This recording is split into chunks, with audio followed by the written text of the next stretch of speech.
sommaire de ce numéro de Toute une histoire. J'ai accouché à 6 mois de grossesse. Iris pesait 950 grammes et Melvin pesait 800 grammes.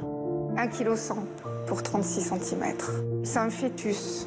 Donc moi, il me faisait penser à E.T. C'est mon bébé, je le reconnais, mais c'est violent. On devient parent, mais en fait, on devient plutôt une infirmière. Les enfants de nos invités ont dû se battre pour survivre. Dès sa naissance, j'ai vu qu'il ne réagissait pas, qu'il était complètement inerte. Les bips, l'infirmière qui explique à quoi sert telle machine, telle autre machine, etc. Donc c'est vrai que c'est difficile. Chaque fois qu'on m'annonçait qu'elle avait une infection au niveau du foie, une hémorragie au niveau de la tête, c'était assez infernal. C'était une vie basée sur l'hospitalisation de notre fils. On s'endormait le soir en espérant que le téléphone ne sonne jamais. Et après, on vit au jour le jour. On se projette absolument pas dans l'avenir. Mais aujourd'hui, ils sont en pleine forme. Un petit être très combatif, une force de la nature incroyable. Et oui, voilà, beaucoup d'amour.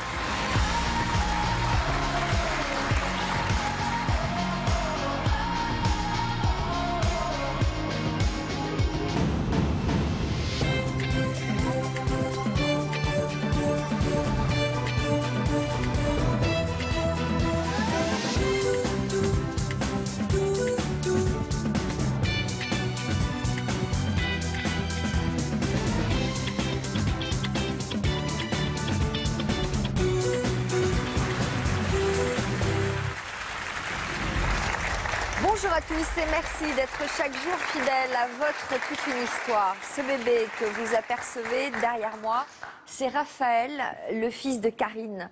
Lorsqu'il est né, à 6 mois de grossesse, il ne pesait qu'1,1 kg pour 36 cm. Vous avez bien entendu, comme lui, chaque année, en France, ce sont 60 000 bébés qui naissent prématurément et qui doivent se battre pour s'accrocher à la vie. Bonjour Karine, merci d'être parmi nous.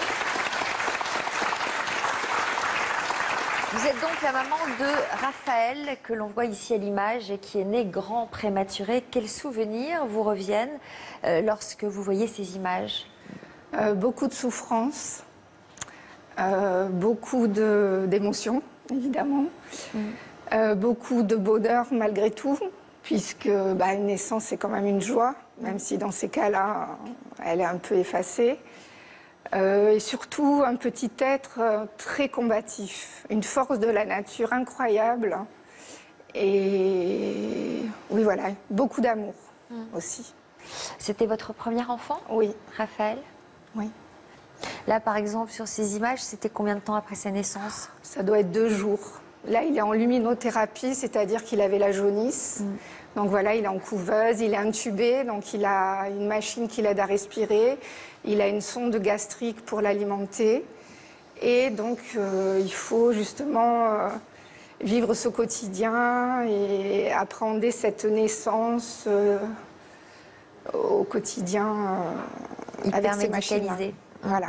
C'était une vie basée sur l'hospitalisation de notre fils. Ça a duré combien de temps? Presque 3 mois, 80 jours. Aujourd'hui, il a quel âge, Raphaël? 5 ans et demi. Est-ce qu'il garde des séquelles de cette naissance? Oui, légères, mais il a des séquelles. Il a de la rééducation depuis l'âge de 2 ans par rapport à ses jambes. Voilà, il tombait beaucoup, sans raison quand il était petit. Il a des raideurs au niveau des jambes, donc il empêche de courir. Pourquoi il a des problèmes au niveau des jambes? C'est au niveau moteur. On n'a pas fait d'IRM, mais on nous a dit qu'effectivement, c'était certainement des connexions dans le cerveau qui ne s'étaient pas faites et qui c'est pas irréversible, c'est avec le temps. Donc il est aidé. Il a également une grande fragilité au niveau pulmonaire, donc il est souvent malade, il est asthmatique. Voilà. C'est un petit garçon toujours aussi combatif? Toujours aussi combatif, qui fait de la psychomotricité toutes les semaines, de la kiné, de l'orthoptiste, pardon. Oui, il prend les soins avec une facilité incroyable et une force incroyable aussi.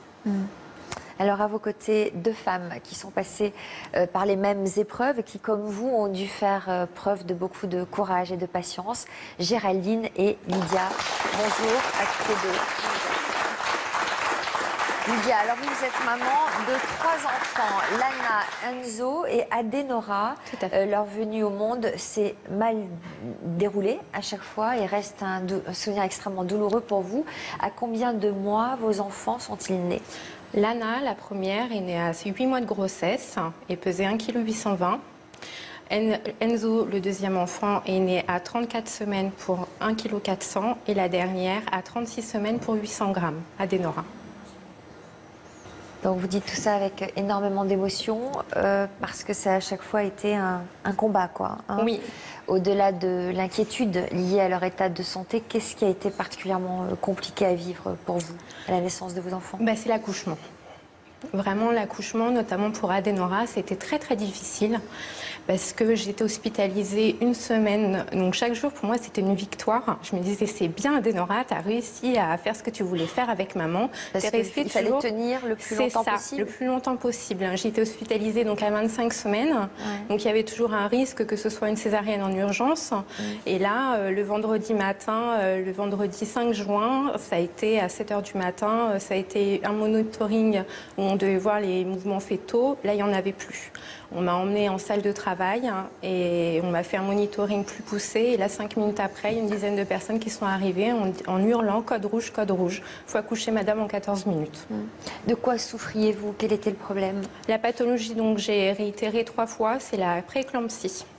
Ça touche énormément de femmes, donc il y a un risque vraiment pour le fœtus important et un risque aussi pour la maman. Karine et Géraldine, est-ce que vous aussi, vous avez ressenti ce sentiment de culpabilité de ne pas avoir mené votre grossesse à terme? Oui, moi oui, parce que j'avais vraiment l'impression de ne pas réussir à mener ma grossesse au bout et qu'à cause de moi, en fait, mes enfants souffraient. Alors que si j'avais été plus loin dans la grossesse, mes enfants n'auraient pas souffert de cette façon. Vous avez accouché de jumeaux? Oui. Et vous aussi, sentiment de culpabilité? Complètement. Moi, c'est arrivé tellement brutalement. J'ai failli accoucher au travail, donc 3 mois en avance, en ne sachant pas ce qu'était un accouchement, puisque c'était la première fois. Et évidemment, on a l'impression, moi, on m'a demandé d'accoucher, j'ai accouché par voie basse. Quel était votre problème à vous? Aucun. Aucun. On n'a pas trouvé de pathologie particulière. Raphaël fait partie des enfants prématurés, inexpliqués. Donc c'est d'autant plus douloureux. Voilà. Il faut accoucher, on nous dit d'accoucher vite. Ouais. Alors qu'on a envie de le garder. Il faut accoucher parce qu'il y avait des problèmes par rapport au fœtus? C'est que moi, il était en train de sortir, justement. Il était en train de sortir. Alors, pour nous écairer sur le sujet d'aujourd'hui, 2 spécialistes, Frédéric Farigou, l'une de nos thérapeutes, et un petit nouveau que nous accueillons dans l'équipe, le docteur Sylvain Tassi. Bonjour à tous les deux. Frédéric, cette culpabilité revient souvent, j'imagine, chez les mamans d'enfants prématurés? Plus que souvent, elle est systématique, c'est-à-dire elle est systématique et quasiment incontournable. À partir du moment où la mère porte l'enfant, elle s'en sent responsable. Donc elle se sent responsable aussi s'il y a des problèmes qui surviennent à l'accouchement ou pendant la grossesse. La prématurité, c'est vraiment une blessure narcissique. C'est un événement qui est très traumatisant pour les femmes parce qu'effectivement, on a l'impression qu'on leur vole quelque chose, qu'elles ne peuvent pas mener cette grossesse à terme. Et il y a vraiment un sentiment de culpabilité très fort. Et cette culpabilité, dans un premier temps, elle a une utilité. Elle permet de donner du sens, de chercher des explications, même parfois totalement insensées. Moi, parfois, je les reçois après, parce que souvent, il y a une décompensation après tous ces événements auxquels il faut faire face. Mais des raisons insensées, comme j'ai pris une douche trop chaude, ou enfin, j'entends des choses vraiment qui parfois sont aberrantes, mais en même temps, ces mères ont besoin de donner du sens à ce qui se passe et c'est important pour elles de faire ce chemin. Après, effectivement, il faut se débarrasser de cette culpabilité pour ne pas empoisonner tout le processus qui suit. Docteur Tassi, vous êtes donc gynécologue spécialisé en chirurgie gynécologique. Vous pouvez nous dire un mot de la prééclampsie dont on a parlé? Alors la prééclampsie, c'est un mécanisme dont on ne connaît pas encore toute la physiopathologie, toute l'explication. Pour vous le schématiser, la tension va se mettre à monter de manière anormale durant la grossesse, gênant donc la croissance du fœtus, et un mécanisme auto-entretenu va s'élaborer. Au bout d'un petit moment, on risque d'avoir un danger, soit pour la maman, soit pour le bébé, soit pour les deux. Et on va être donc en mode surveillance alarmiste et sur le qui-vive. Et ces femmes vivent une situation absolument terrible parce qu'on les hospitalise et elles ont une petite épée de Damoclès permanente en sachant pas très bien à quel moment on va leur sauter dessus pour faire une césarienne. Geste qui en plus est relativement douloureux. On va leur demander dans une douleur assez importante, de s'occuper d'un bébé prématuré. Et en plus de culpabiliser, c'est assez difficile pour elle. À partir de combien de temps, de mois, un accouchement est-il vraiment dangereux pour la survie d'un enfant ? Alors nous, on va plutôt compter, on compte en semaines d'aménorrhée. Alors c'est toujours assez compliqué à expliquer aux gens en consultation. On va compter en semaines sans les règles.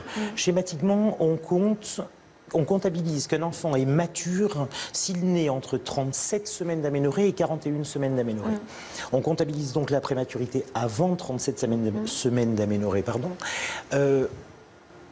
La grande prématurité commence à 32 semaines d'aménorrhée et là, les enfants commencent à être vraiment beaucoup plus en danger. Mais il y a des enfants qui naissent à 28 semaines ? On a des enfants qui naissent jusqu'à 25 semaines d'aménorrhée. Là, on est dans la prématurité extrême et c'est quand même vraiment dangereux. Alors, on va voir ce qui est arrivé à Géraldine.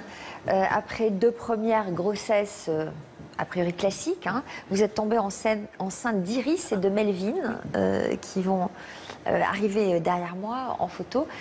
Aujourd'hui, ce sont des bébés en pleine forme, mais ce n'était vraiment pas le cas à leur naissance. Après combien de mois de grossesse vous avez accouché de vos jumeaux ? Donc j'ai accouché à 27 semaines d'aménorrhée plus 2 jours.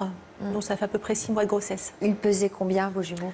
Iris pesait 950 grammes et Melvin pesait 800 grammes. Et il mesurait à un demi-centimètre près 35 cm. C'était il y a 6 ans. Bientôt.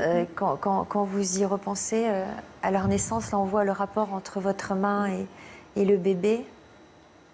C'est fou. Quand vous repensez à ces moments. Ça fait mal, un petit peu comme Karine. C'est douloureux de revoir ces images parce qu'il y a toujours la culpabilité qui est un petit peu là quand même. Et on se rassure en se disant que là, ils sont en bonne santé, heureusement. Ils ont eu la chance aussi de s'en sortir. Mais c'est vrai que c'est douloureux de revoir ces images et de repenser à ces instants.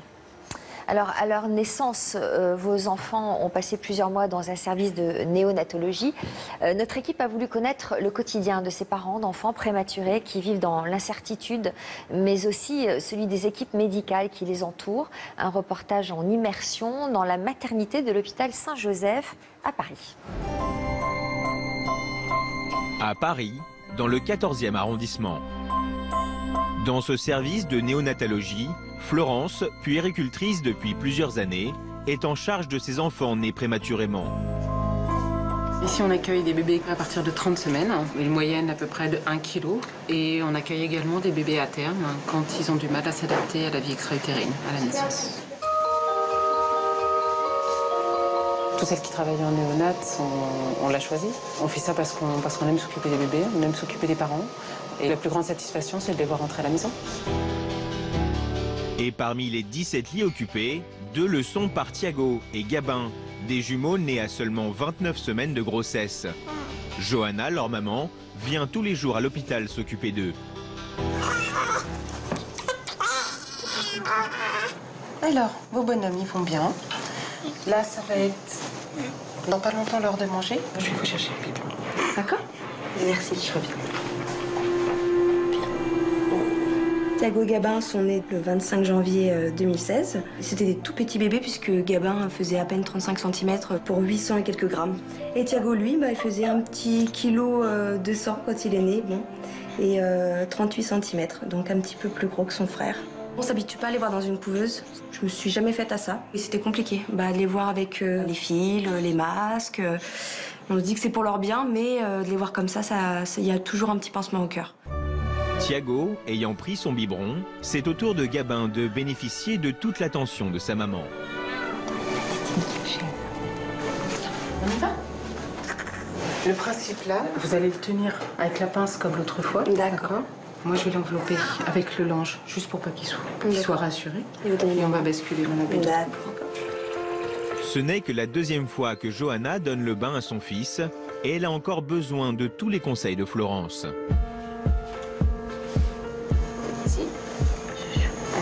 Attrapez bien, laissez pas prendre la tête, voilà.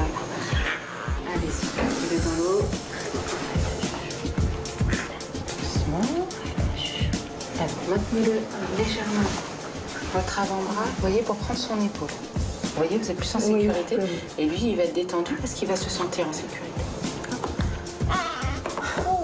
Le rôle du soignant, il est d'accompagner les parents dans l'apprentissage de cette autonomie, de façon à ce qu'ils puissent gérer leur bébé arrivé à la maison. Il y a un lien quand même qui se crée avec les bébés et il y a un lien qui se crée avec les parents. Mais il faut qu'on arrive à garder une distance de façon professionnelle. Sinon, au bout d'un moment, on n'y arriverait plus, nous. C'est parti. Et voilà. Gabin est resté calme, donc il se sentit en sécurité dans les bras de sa maman, ce qui est l'essentiel. Bah, tu grognes.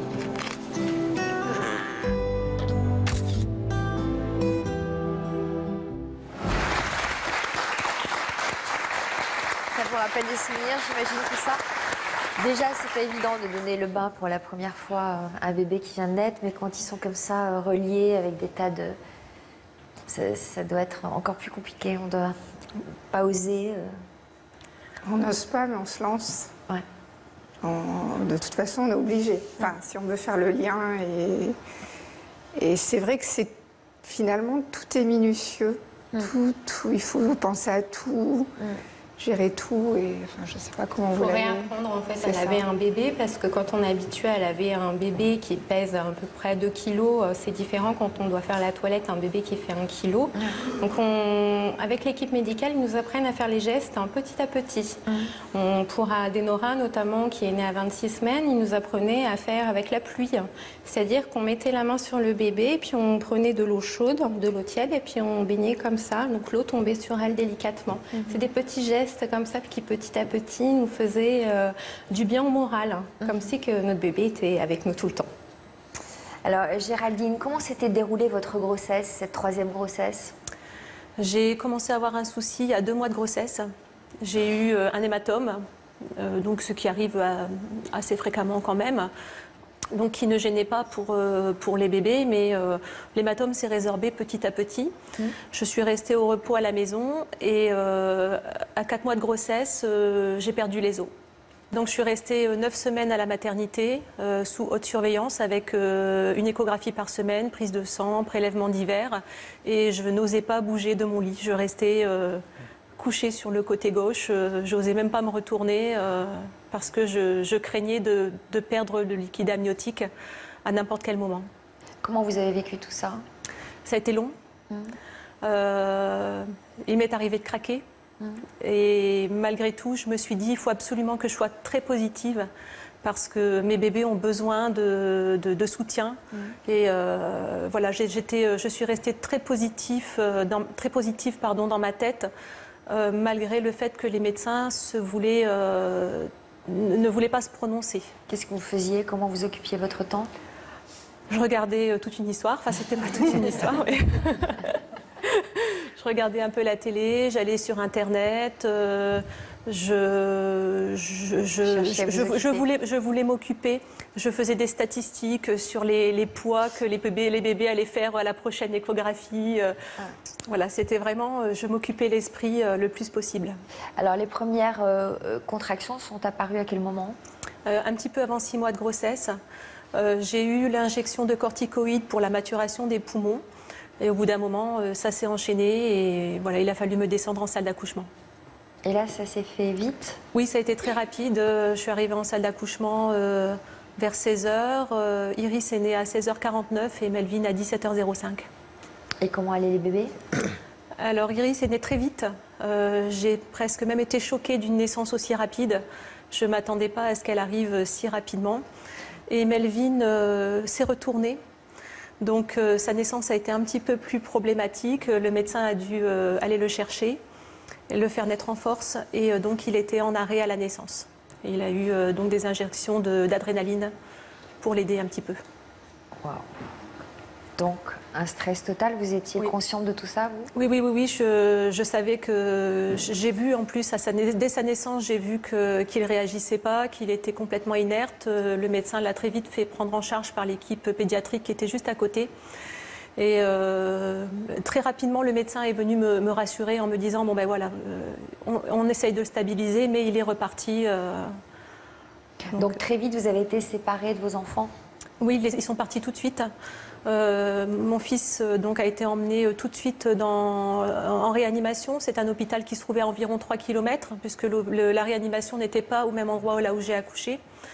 Et donc, il a été emmené dans cette... Donc, en plus, il y a l'angoisse du trajet et il y a tout ça qui se greffe, j'imagine. J'ai pas pensé au trajet. Non, ça, j'ai pas pensé. Il a été séparé je crois que j'étais... ils étaient dans la même chambre, mais dans des couveuses différentes. Et donc, Iris... donc, Melvin a été évacuée en premier. Et Iris, ils sont venus me l'amener pour que je lui fasse juste un petit bisou et elle est partie. Et alors là, on se retrouve sans ses enfants, alors, hyper inquiète. Voilà, donc pour moi, ça a été... J'avais le sentiment de... C'est parce que je ressentais les douleurs de l'accouchement, mais je n'avais pas l'impression d'avoir accouché déjà, et surtout d'avoir accouché d'enfants si petits, en fait. Lydia et Karine, vous avez ressenti la même chose? Vous avez vous aussi été séparées très vite de vos enfants? Oui. Moi, comme Raphaël était vraiment, ne respirait pas bien, il fallait vite l'intuber. Mais comme moi j'étais sous morphine, j'ai pas réalisé vraiment. J'ai accouché à voix basse, il a pleuré normalement. Et c'est après une heure ou 2 heures après, quand le SAMU pédiatrique est venu le chercher pour l'amener aussi dans un autre hôpital de réanimation néonatale, me l'ont montré quand même. Voilà, on voit la photo et j'ai pu avoir la chance de pouvoir le toucher, mais l'image était quand même assez violente. Et j'ai ressenti quelque chose d'incroyable, c'est que Raphaël me serrait le doigt énormément. Et malgré l'angoisse, je me suis dit, il est fort. Donc j'ai su quand même, il est parti, j'ai gardé cette image, j'ai pu l'embrasser 2 jours après sur la tête. Voilà. Séparations brutales qui doivent être terribles à vivre, hein, vous aussi. Oui, c'est très difficile. En effet, on n'est pas préparé à ça. Au final, on accouche, on espère garder notre bébé auprès de nous et puis finalement, non, on nous l'enlève. Donc, notamment pour la dernière, c'était un accouchement donc par césarienne, mais sous anesthésie générale. Hein. Donc là, on ne sait même pas ce qui s'est passé, si le bébé va bien ou pas. Et 2 heures après, on est allé me la montrer, donc toujours dans mon lit. Ça, j'ai trouvé ça formidable. Et on m'a mis juste à côté de la couveuse. Et là, j'ai pu toucher mon bébé. Et là, c'était magique. Très douloureux, ces séparations brutales. Oui, parce que déjà, quand on accouche, entre guillemets, normalement, c'est pas évident d'être séparé de son enfant. Mais alors là, un accouchement auquel on n'est pas préparé, qui est tellement brutal, et avec un bébé qui est effectivement très fort parce qu'il lutte pour sa vie. Donc c'est pas rien. Et après, il y a la barrière de la couveuse. Il y a l'hypermédicalisation aussi qui fait que c'est compliqué parce que les parents ont peur de ne pas réussir à créer le lien avec leur enfant. Et c'est pour ça que très vite, grâce à l'aide des soignants, parce que c'est vraiment très important qu'ils soient encadrés pour les restaurer dans leur rôle de parents. Parce que c'est difficile d'être parent quand on a un bébé dans cette situation. Donc le rôle des soignants là est capital pour aider, on l'a vu dans le reportage, donc les premiers soins, le bain, le pot à pot, l'allaitement aussi qui est très important, ne serait-ce que de tirer son lait, c'est compliqué de le faire, mais tirer son lait dans ces conditions-là, c'est encore plus difficile, mais c'est très important parce que les femmes, du coup, ont le sentiment de donner enfin quelque chose de bon à leur enfant. Donc c'est très important. C'est ce qui vous est arrivé, vous? Oui. Oui, alors j'avais allaité mes 2 premiers enfants, donc mon objectif c'était aussi d'allaiter mes jumeaux. Et dès le départ, j'ai tiré mon lait. Donc ils ont pu, je l'ai confié au lactarium. Mes enfants ont pu avoir tout de suite mon lait, dès que possible, parce qu'ils ne peuvent pas l'avoir tout de suite. Ils ont pu en bénéficier combien de temps après leur naissance? Je les ai allaités pendant 16 mois. Ouais. Donc c'était pour moi une façon de poursuivre ce que je n'avais pas pu faire en terminant ma grossesse.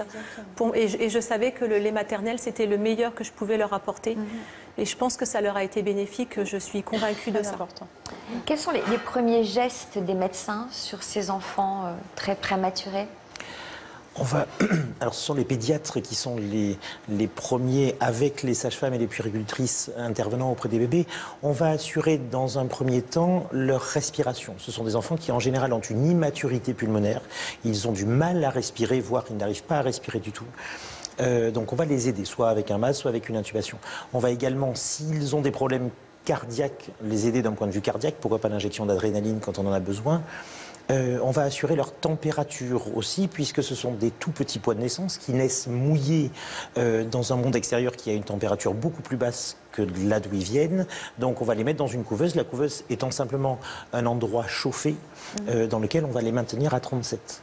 Il y a quelque chose que décrivent souvent les femmes qui ont vécu la néonate et que j'avais retrouvé, c'est le stress sonore de ces réas dans lequel il y a beaucoup de sonneries, il y a beaucoup, je ne sais pas si vous en souvenez, et souvent c'est décrit ce truc-là. Et on n'oublie pas en plus les bruits. Il y a énormément de surveillance des bébés. Cette surveillance passe par des sonneries.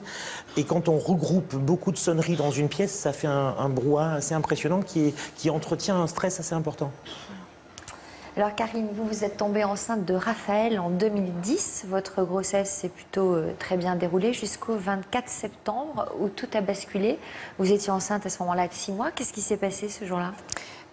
J'ai eu des violentes contractions, enfin je dis contractions maintenant, mais c'était plutôt des sortes de règles très douloureuses, vers midi. Je sais que je déjeunais avec une amie ce jour-là et je lui disais, j'étais comme ça, mais qu'est-ce que j'ai mal, mais j'en rigolais, je ne m'affolais pas trop, je crois que j'avais un petit peu peur à la fois aussi. Je connaissais rien de la prématurité, mais je me disais, c'est bizarre. Bon, j'ai déjeuné, je suis allée au travail, vers 14h ça continuait, j'étais vraiment sur un projet, je focalisais sur mon projet professionnel, je finissais de travailler debout, tellement j'avais mal dans le dos, et puis bon, au bout d'un moment, j'ai un collègue qui m'a dit, appelle Gilles, on devait partir en week-end le soir même. Du coup, il pouvait avoir la voiture rapidement. Je l'ai appelé, il m'a dit mais on va tout de suite aux urgences. Donc voilà, on est parti vers 17h vers la maternité de Port-Royal. J'ai été accueillie par une sage-femme qui était très habituée à ce genre de phénomène, qui était rassurée en me disant on va arrêter les contractions, ne vous inquiétez pas, on va vous garder quelques heures, voire quelques jours. Et puis en quelques heures, tout a basculé. Les contractions étaient de plus en plus fortes. J'ai vomi plusieurs fois. On a essayé de me faire les piqûres de corticoïdes. Donc je pense qu'ils savaient déjà que c'était pas bon. Et puis ça n'a pas marché. Et on n'a pas eu le temps en fait, parce qu'il y a une période, je crois, elles agissent au bout de quelques heures. On va dire qu'il faut une douzaine d'heures pour commencer à avoir des effets intéressants, et l'optimum est entre 24 et 48 heures. Donc on essaye d'anticiper, et l'effet va durer 15 jours. Donc on est obligé d'essayer, on ne peut pas le multiplier les injections, donc on est obligé d'essayer de mettre un timing dans quelque chose qui est du registre de l'imprévisible très souvent. Donc c'est assez difficile en fait. Voilà, et donc on m'a fait la première piqûre et j'ai accouché 1 heure après. Et c'est surtout ce qui était très violent. Bon, Gilles était là, évidemment. Lui qui ne souhaitait pas être présent à l'accouchement, l'a voulu justement être là. Et un pédiatre est venu nous parler à peu près une demi-heure avant que j'aille en salle d'accouchement pour nous expliquer ce qu'était la prématurité et ce que nous allions vivre sur l'instant, c'est-à-dire qu'on pouvait le perdre. Alors c'est vrai que nous, on a été un peu assommés par cette idée-là, se dire qu'il faut accoucher par voix basse et que je vive tout ça, qu'on vive tout ça alors qu'on sait qu'on peut le perdre. Et voilà, on nous a dit on en sauve beaucoup, mais on ne vous cache pas. C'est très grave. C'est ça avant, comme ça, non ? On est confronté à un problème. Les femmes ne sont pas préparées durant la grossesse au fait qu'elles puissent accoucher en prématuré. Il n'y a pas, dans le milieu médical, en France en tout cas, d'informations là-dessus. À tort ou à raison, parce que c'est quand même très très stressant potentiellement de se dire ça risque de déraper, je ne sais pas très bien quand. Le problème, c'est qu'on est obligé de leur faire quand même un petit débriefing avant de qu'est-ce qu'on va faire. Et dans ce débriefing, certains vont jusqu'à élaborer le fait que ça pourrait mal se passer. Rien de pire que l'inconnu, donc peut-être il vaut mieux leur annoncer. Je ne sais pas ce qu'en pense ma consoeur. Moi, je pense qu'effectivement, le problème, il vient du fait qu'on n'intègre pas cette idée qu'il puisse y avoir prématurité. Je suis tout à fait d'accord. Donc c'est ça la difficulté. Mais je ne crois pas en plus qu'une information nous ferait réaliser qu'on peut effectivement accoucher prématurément. Donc cette information, je pense qu'il est important de la donner, même si elle peut paraître brutale sur le moment. C'est important parce qu'il arrive quelque chose de toute façon qui est de l'ordre du chaos pour la femme. Donc c'est important d'expliquer un certain nombre de choses. Il faut aller jusqu'à lui annoncer que son enfant peut mourir. C'est ça la question. En danger. Je pense que c'est important de le dire. Je pense, sincèrement. Donc c'est très brutal.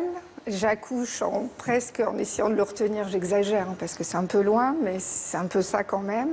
Et puis, comme je précise, heureusement, je le vois, il crie normalement, enfin j'imagine comme un enfant, puisque assez classique. Et après, bon, on l'enlève, et comme je suis en... Donc il est né à combien de semaines 28 SA, 3 mois en avance, à 6 mois de grossesse. Très tôt.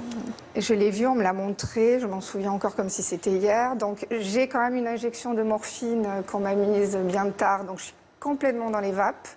Et quelque part, du coup, je réalise pas trop, j'ai l'impression que il est né. Pourquoi on vous a mis de la morphine? Parce que pour les douleurs, des contractions. Pour que je puisse être détendue, sauf que ça s'est fait trop tard et que voilà, les effets sont bien sont tardifs. Et c'est le papa qui gère tout.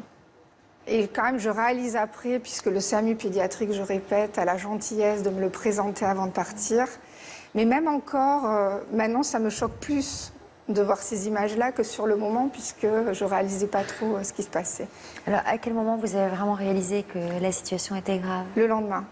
Le lendemain, il avait perdu du poids.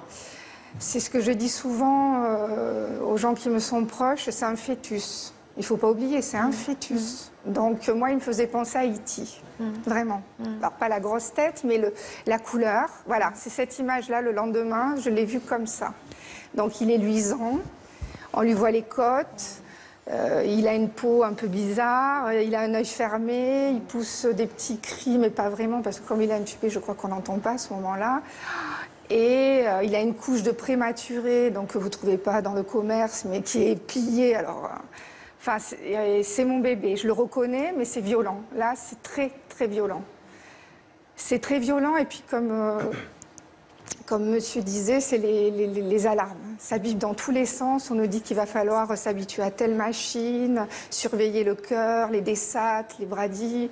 Enfin, on est dans un jargon médical, on devient parent, mais en fait, on devient plutôt une infirmière. Vous faisiez des peaux à peau? Alors, le pot à peau, moi, le premier, ça a été, je crois, 15 jours après, oui. Ça a été le moment de bonheur, d'ivresse, où là, enfin, on vous le met, donc c'est vraiment le pot à peau, on vous le met dans le t-shirt. Vous sentez ces petits gémissements, c'est magique. Tout petit, donc c'est oui, un petit truc comme ça, quoi. Ouais. Puisqu'en plus, il replie souvent les jambes en grenouille. Donc il a sa petite tête qui sort là et les jambes... Est-ce que vous aviez l'impression qu'il vous reconnaissait? Oui. C'est incroyable, mais oui. Mais à quoi? Vous le sentiez à quoi? Des gémissements. Je sais que quand je lui parlais, il ouvrait un œil. C'est incroyable parce qu'il avait les yeux souvent très ouverts, Raphaël. Je me souviens, si petit, je me suis dit, mais il lui manque 3 mois, mais il réagit déjà au son de ma voix. Oui, c'était incroyable, oui. C'est important, j'imagine, cette histoire de peau à peau. Est-ce que le bébé ressent qu'il est en contact avec sa maman? Alors, quand on veut rassurer quelqu'un, en général, on le touche. Quand on veut dire « ne t'inquiète pas, ça se passera bien », le contact est important, le contact de la peau est important. Le pot à peau est sans doute primordial dans l'élaboration d'un bébé. Alors pour la petite histoire, le pot à peau, en fait, il a été inventé un peu par hasard dans une maternité à Bogota dans les années 70 où il manquait de moyens.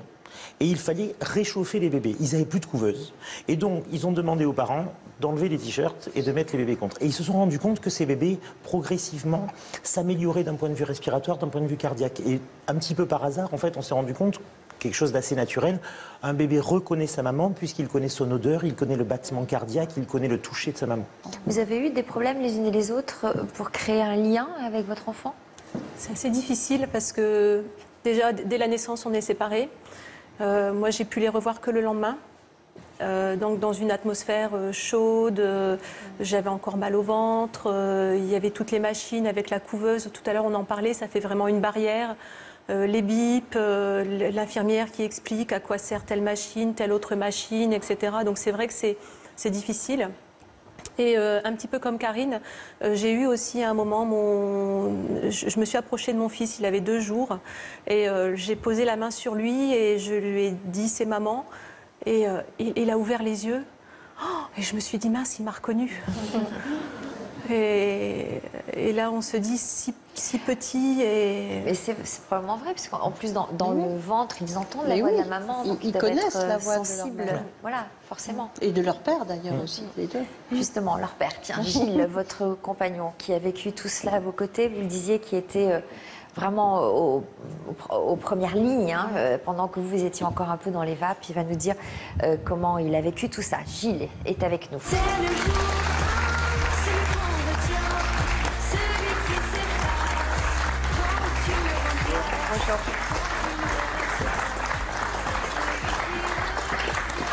Donc, vous avez vécu tout cela à nouveau depuis les coulisses cette fois-ci. Oui. Donc, ça vous a rappelé à vous aussi des souvenirs très forts, Oui, tout à des fait. moments très durs, j'imagine, et à la fois Des très moments heureux. très durs, ouais. Et puis de revoir l'émotion aussi. C'est la même émotion. Hein. Quand on en parle, il y a quelque chose qui est incontrôlable et qui se reproduit à chaque fois.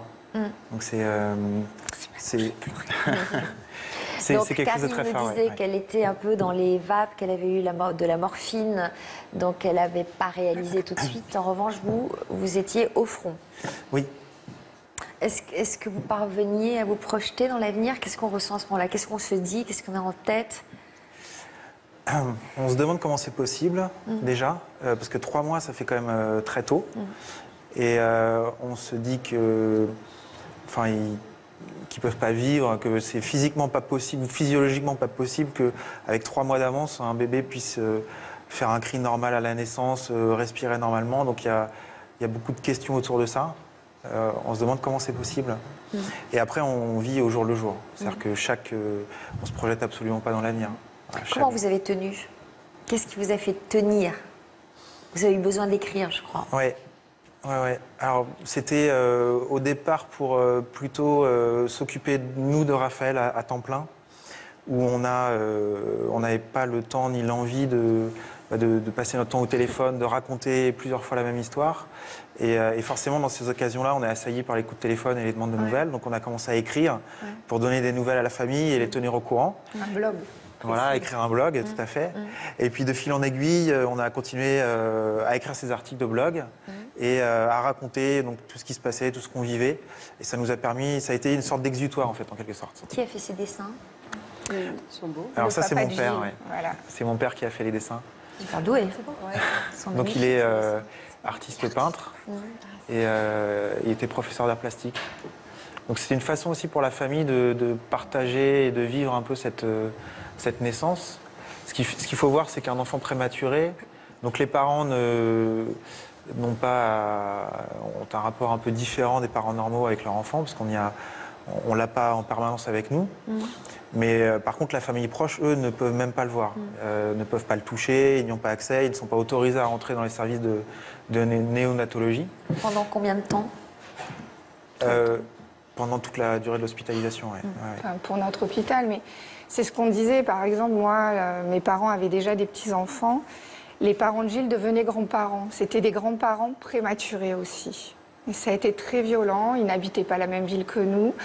Donc c'était une façon pour lui de communiquer avec lui, de faire un dessin par soir. C'était, voilà, il faut penser aussi à l'entourage, voilà, parce qu'on dit souvent c'est un enfant prématuré, mais nous sommes des parents prématurés.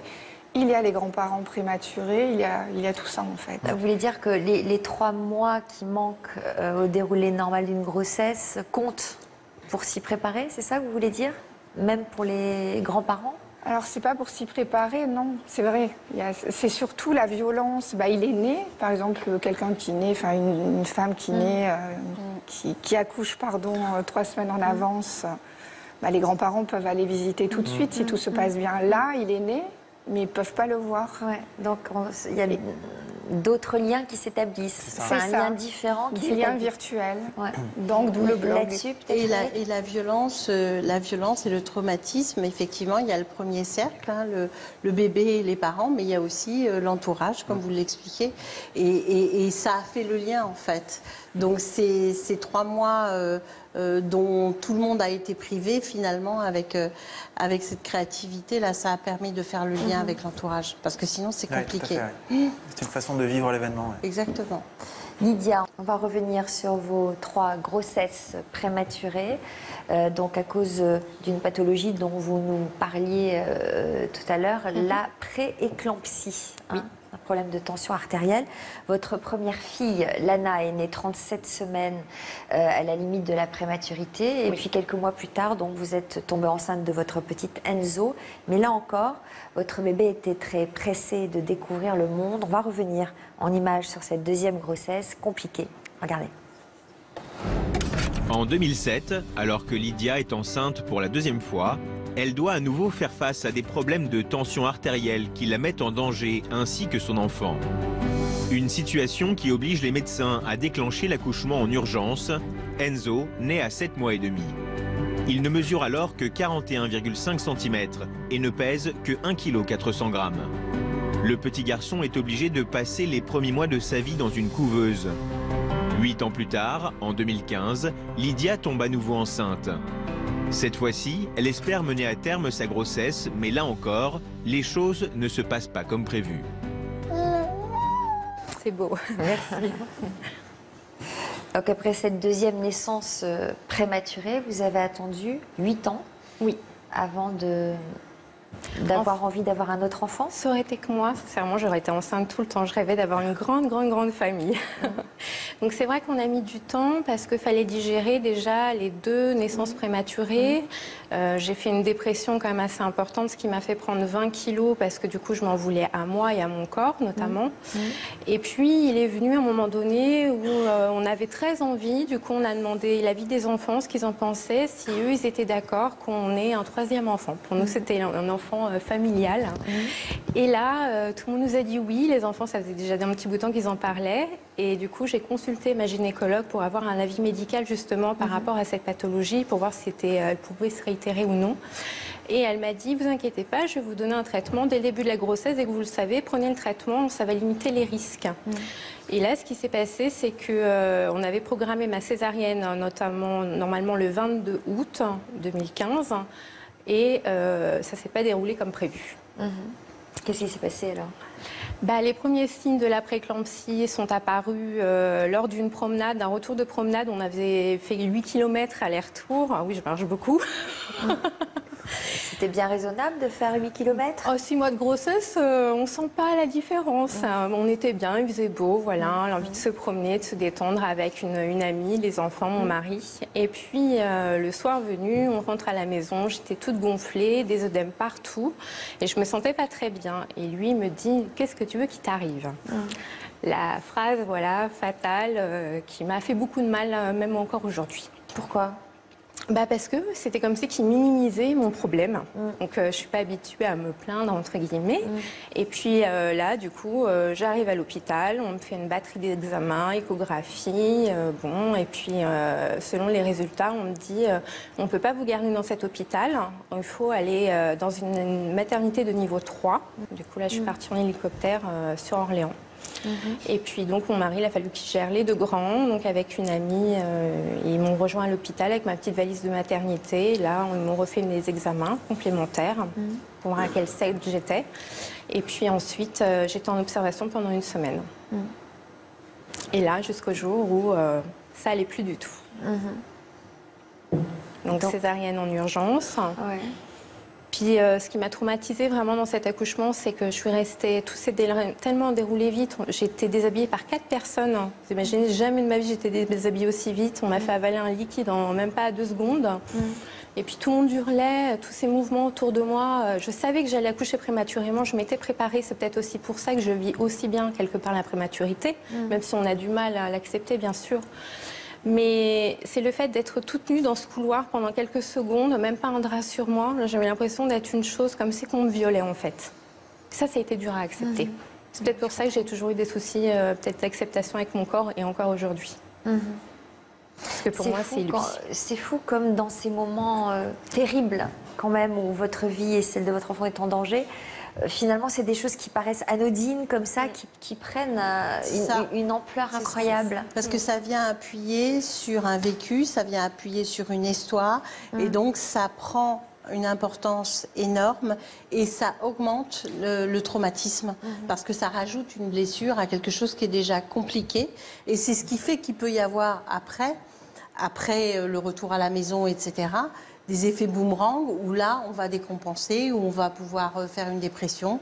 Parce qu'une fois que tout ça a été affronté et que le bébé est sauvé, voilà, il y a tout ce qu'on a encaissé émotionnellement qui va ressurgir et qui va avoir besoin d'être verbalisé, d'être traité pour pouvoir passer à autre chose. Après l'encadrement, c'est vrai que dans cet hôpital, c'était difficile parce que c'était dans une salle avec 5 bébés. Donc là, vous imaginez le niveau sonore maximum de toutes les machines. Saturation, voilà, c'était assez infernal. Oui, c'est ça qui est le plus difficile. Et puis, Adenora, à chaque fois qu'on m'annonçait qu'elle avait une infection au niveau du foie, une hémorragie au niveau de la tête, bénigne, je précise, l'hémorragie, à chaque fois, elle me communiquait un message, comme on disait tout à l'heure. Elle avait cette force de me dire « Ne t'inquiète pas, maman, je vais m'en sortir. Ne t'inquiète pas, surtout, ne sois pas triste. » Et du coup, là, même les pédiatres me voyaient avec un sourire. Ah, ben avec les yeux. Je posais ma main sur elle et là, elle dégageait quelque chose. Et comme si qu'elle me parlait. C'était très drôle. Enfin, moi, du coup, ça me soulageait énormément. Ah, voilà, là, c'est le premier pot à pot. Oh là là, qu'est-ce que c'est petite. C'était le dimanche, 2 jours après sa naissance, à 3 h du matin. Vous avez créé des liens avec une autre maman. Ça a été important pour vous à ce moment-là? Oui, alors ça a été primordial. C'est vrai qu'il faut resserrer les liens, il faut discuter avec les autres mamans, partager les émotions, c'est important pour ne pas s'enfermer tout seul. Et j'ai fait la connaissance d'une formidable maman qui a vécu des choses désastreuses à cause de la prématurité. Alors, elle n'a pas pu être présente aujourd'hui, mais elle a tenu à vous adresser un message. Coucou Lydia, écoute, c'est Morgane. Je te remercie pour les propos que tu as tenus sur l'association. Je suis contente que l'accompagnement t'ait été bénéfique. J'espère que tes loulous vont bien et que tu as bien avancé dans ta tête sur la prématurité. Voilà, je te fais des gros bisous et surtout à Adenora, mais aux 2 grands aussi. Bisous! Adenora a été transférée à Chartres, donc qui est à plus proximité de nos domiciles, où j'ai rencontré Morgane, effectivement. Alors Morgane, il faut savoir que c'est pas une maman comme toutes les autres mamans, c'est qu'elle fait partie d'une super association SOS Préma. Et c'est une association formidable qui nous aide vraiment en tant que parents, aussi bien pour les mamans que pour les papas, parce que c'est des bénévoles, il faut bien le souligner, de parents qui ont vécu eux-mêmes la prématurité. Donc quand on discute avec eux, ils savent très bien les mots qu'il y a à nous dire, et ils ne nous jugent pas surtout. Et ça, c'est important, d'avoir une oreille attentive. Alors, est-ce que vous avez pu compter sur le soutien de votre conjoint à l'époque? Oui, heureusement, il a été là. Il s'occupait des 2 grands. Donc on alternait, on avait trouvé un rythme de vie pour jamais laisser les 2 grands tout seuls. Mais c'est vrai qu'heureusement qu'il était là et qu'il était présent à chaque moment parce qu'il fallait soutenir maman qui n'allait pas toujours bien. Et puis il fallait soutenir les 2 grands aussi pour pas qu'ils se sentent délaissés. Et pourtant, vous nous avez confié en préparant l'émission que parfois vous lui en voulez un peu. Tout à fait. D'avoir prononcé certaines phrases dont vous nous parliez tout à l'heure? Tout à fait, oui. À l'heure actuelle, c'est toujours là dans ma tête. Et ça se traduit comment? Il n'y a plus d'intimité. Vous voulez le punir? C'est ça? Et c'est très douloureux. Et puis vous nous avez dit que vous aviez depuis un problème de perception de votre corps aussi, donc ça doit aussi jouer, j'imagine? Oui. Donc j'ai fait un travail sur moi. Pardon. J'ai fait un travail sur moi. J'ai appris à me réalimenter. À faire du sport. Du coup, j'ai pris prendre les choses en main pour gagner la bataille. Ça fait combien de temps? Elle a quel âge, Adenora? Elle a 9 mois. 9 mois, donc c'est encore très tôt, hein, Frédéric? C'est encore... Oui, parce qu'en le punissant, vous vous punissez aussi vous. Donc ça, c'est important de faire ce travail pour restaurer une meilleure image de vous, pour pas vous punir d'avoir eu ces 3 Oui, c'est ça. C'est une punition. Et puis j'ai voulu allaiter pour les 3. Et mon corps n'a pas voulu encore une fois. Mais votre corps, c'est pas une machine. Il fait ce qu'il peut. Et puis, il vous a donné de beaux enfants. Donc c'est aussi important d'apaiser quelque chose en vous et de ne pas vouloir être la mère parfaite, la femme parfaite qu'on ne peut pas être. Donc de s'accueillir tel qu'on est, c'est aussi important. Et puis d'apaiser les choses avec votre conjoint. Oui, il a certainement été maladroit, mais probablement que lui, dans son idée de la prématurité, ce que vous aviez vécu dans les 2 grossesses précédentes, à 6 mois, ce n'était pas possible pour lui. Donc effectivement, il n'a pas entendu vraiment votre besoin, mais ce n'était pas par malveillance ou ce n'était pas parce qu'il ne voulait pas, c'était pour vous rassurer probablement. Donc vous voyez, c'est important aussi de clarifier dans ces situations-là, les malentendus qui peuvent se produire. Tu n'entends pas mes besoins, donc je t'en veux. Alors lui, il a cherché à vous rassurer sans entendre votre vécu vraiment. Voilà. Donc, mais ça, c'est important de s'apaiser puis de se pardonner pour pouvoir retrouver le soutien dont vous avez besoin et la proximité dont vous avez besoin. Parce que ça participe aussi de restaurer l'image du corps, de retrouver de l'intimité. Ça y contribue. En tout cas, il est là, Nicolas. Il a tenu à vous accompagner aujourd'hui. Il va nous dire comment il a vécu tout ça. On va l'accueillir.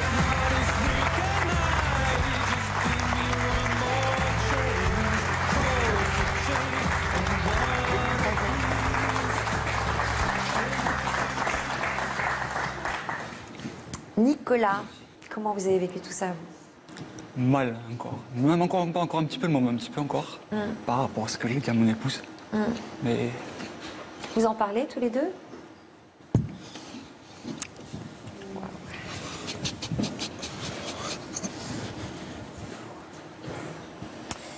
Vous arrivez à en parler? Oui. Oui? De manière apaisée? Oui. Oui, pour ça, parce qu'il y a toujours l'amour qui est là. L'amour est là, heureusement. C'est difficile de voir votre souffrance à tous les deux et on la mesure et on a envie de l'apaiser au maximum. J'imagine que c'est énorme que vous soyez présents tous les deux sur ce plateau. Ça correspond à quoi cette démarche d'être là? Ça, c'est mon idée encore. Hein. J'ai toujours des idées. C'est pour nous aider, nous, surtout pour faire un travail psychologique pour nous aussi, avancer, c'est important, et puis pour aider les autres parents également. On est vraiment dans une démarche où on veut aider les autres parents, montrer que notre histoire, nos soucis peuvent servir à d'autres.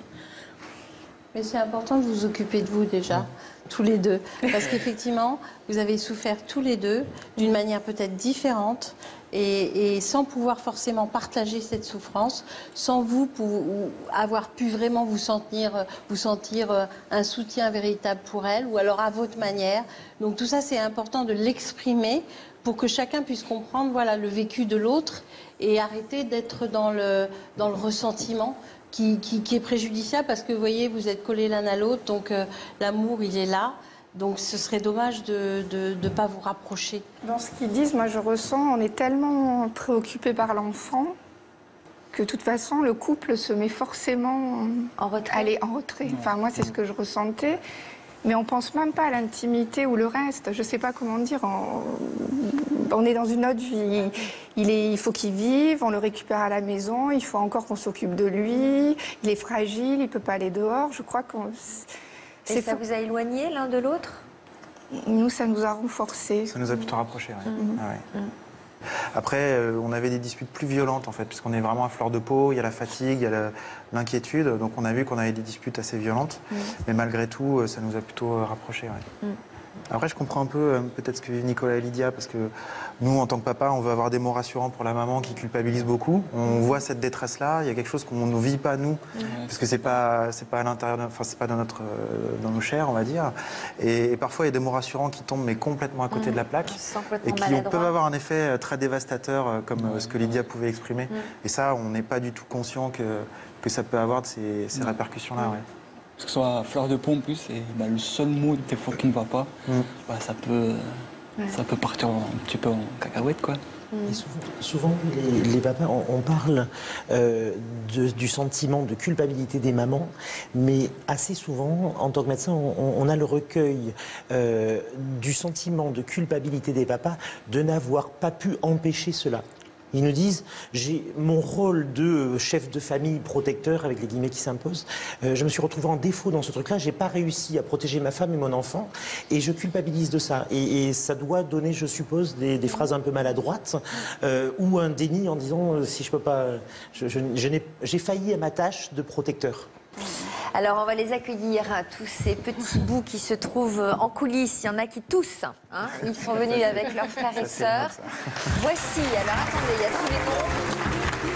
Il y a même les enfants du docteur Tassi, je crois. Alors, Lison, Baptiste, Roman, Iris, Melvin, Lana, Enzo, Adenora. Ah, ça, c'est les enfants en Tassi, j'imagine. Il y en a 3.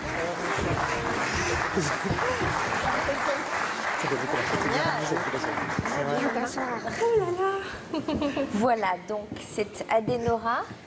Oui. Bonjour. Et puis Enzo. Raphaël. C'est le nôtre. Raphaël. Enzo. Et Lana. Voilà. Enzo et Lana. Alors, Raphaël, il y a quelqu'un qui a voulu te faire une petite surprise aujourd'hui. C'est pour toi et tes parents. Regarde. Bonjour Karine, bonjour Gilles, bonjour Raphaël. Avec ce petit film, nous voulons vous dire combien nous sommes heureux et fiers de la façon dont vous avez surmonté les choses depuis le début. Quand nous avons vu Raphaël la première fois, c'était une petite chose qui était même pas grande comme ma main. Et maintenant, nous avons un petit-fils qui est un grand garçon, qui est heureux, qui rit souvent, qui imagine des choses extraordinaires. Et lorsque nous mesurons le chemin parcouru, on voulait vous dire à la fois merci et qu'on vous aime énormément. On vous embrasse très fort et bravo. Est-ce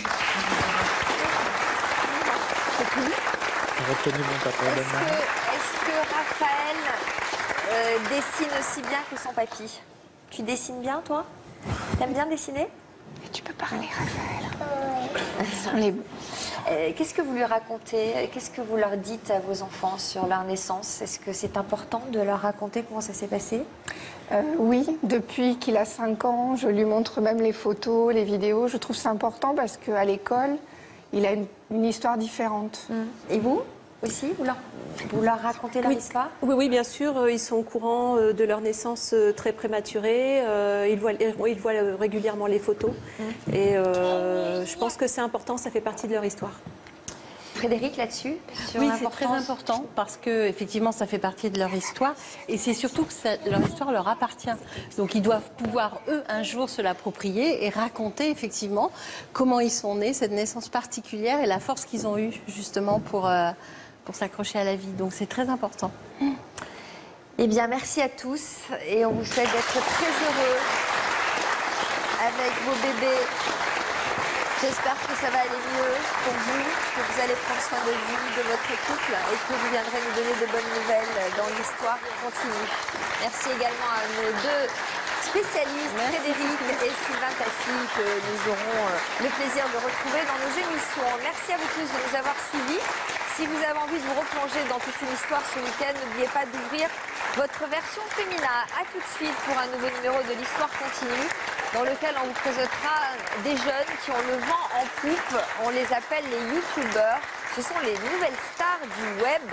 Un phénomène que l'on décryptera ensemble. Ce sera dans un instant. A tout de suite. Merci.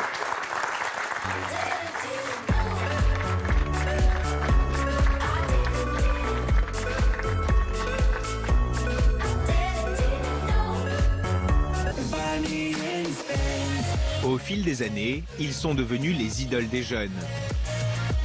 Bonjour à tous. J'ai qu'une obsession. Je veux pas vieillir. Moi, je vous dis à très vite pour une prochaine vidéo. Mais qui sont ces trentenaires qui ont fait d'Internet un vrai métier et même un tremplin vers la célébrité? Ce que j'attends de ce spectacle-là, c'est avoir encore plus d'expérience, qui sont encore plus forts. Comment gagnent-ils leur vie grâce aux vidéos qu'ils publient sur la toile?